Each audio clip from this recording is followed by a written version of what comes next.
Ayan tayo guys. So na niluto ko kahapon na biryani. Kainin na natin. At ito ang ating dinner.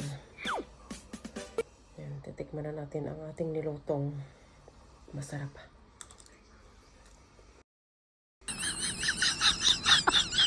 Yummy. Sarap.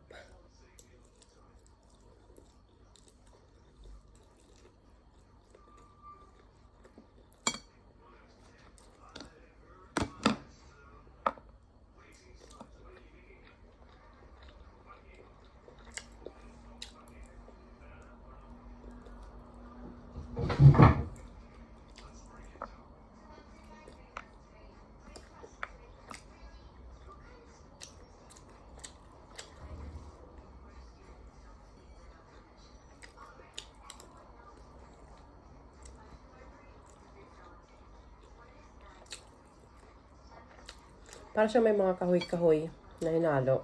Ang ganat nito. Matigas pero ang bango. Tulad nito, mga bunga-bunga.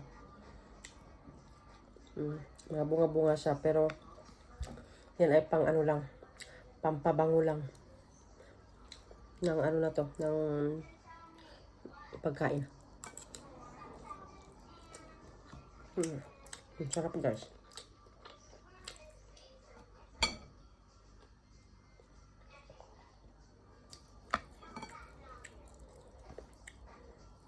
Dati ayaw ko to kasi hindi ako sanay. Pero nung natikman ko siya, syempre pagutom ka talaga. Papasabak ka talaga. Pagdating sa kainan. Kahit ano. Ikilala ko lang na butol-butol paminta. Yan. Pwede mo kainin maanghang-anghang.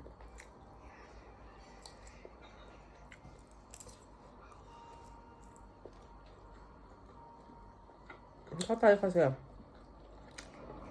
nakasanayan natin na pag nagluto tayo ng kanin, hindi natin pinaghahalo sa kanin yung ulam. Ito kasi pwede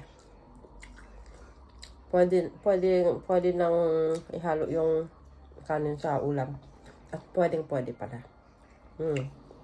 Yung kasi ang nakasanayan natin eh.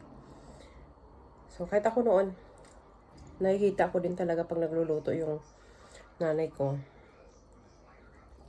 Puro ano lang. Puro hiwalay talaga ang ang ulam sa kanin. Kaya ayan. Naghiwalay talaga.